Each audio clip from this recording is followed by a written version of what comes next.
Hi, this is பிரீத்தி சாய்.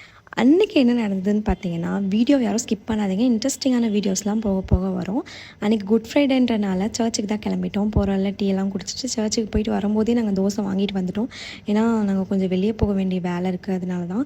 அதுக்கப்புறம் மாங்காய் இருந்தது, அதையும் நான் கொஞ்சம் வெட்டி சாப்பிட்டுட்டேன். அதுக்கப்புறம் பார்த்தீங்கன்னா எங்கள் பாண்டியும் போய் வீட்டிலலாம் ட்ராப் பண்ணிட்டு நாங்கள் அப்படியே எங்கே போயிட்டோன்னு பார்த்தீங்கன்னா சுடுகாட்டுக்கு தான் போனோம்.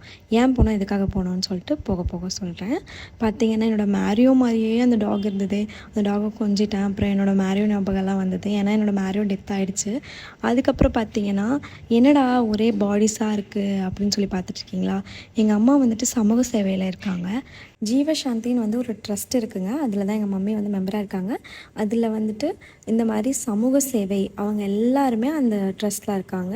இப்போ நான் காமிச்சவங்க எல்லாருமே அதே ட்ரஸ்ட்டு தான்.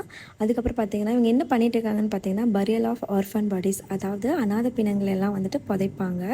அதாவது இங்கே பார்த்திங்கன்னா இதெல்லாம் மண்டையோட இருக்குது, அதெல்லாம் நான் காமிச்சேன். என்ன அப்படின்னு பார்த்திங்கன்னா இப்போ வந்துட்டு அநாத பிணங்கள் யாருமே இல்லாமல் இருப்பாங்கள்ல, அவங்க தாத்தா பாட்டி அந்த மாதிரிலாம் இருக்கிறவங்களெல்லாம் இவங்க எடுத்துகிட்டு வந்து புதைப்பாங்க. அதுக்கப்புறம் வெளியூரில் வந்துட்டு இங்கே வந்துட்டு பிரசவம் பார்ப்பாங்க இல்லையா, அதாவது டெலிவரி பார்ப்பாங்க. திடீர்னு அந்த குழந்தை வந்து இறந்துரும், அவங்க எடுத்துகிட்டு போக முடியாது. அந்த மாதிரி இருக்கிறவங்களையும் வந்துட்டு இவங்க வந்துட்டு புதைப்பாங்க, அதாவது அடக்கம் பண்ணுவாங்கன்னு சொல்லுவாங்க. பார்த்திங்கன்னா ஈவினிங்காக ஆகிடுச்சு. ஃபஸ்ட்லாம் பெண்களை வந்துட்டு சுடுகாட்டுக்கே விட மாட்டாங்க, ஈவன் வெளியே கூட விட மாட்டாங்க, வீட்டுக்குள்ளேயே அடக்கி வச்சுருப்பாங்க. ஆனால் நான் இப்போ இருக்கிற பெண்களை பார்த்து அப்ரிஷியேட் பண்ணுறேன்.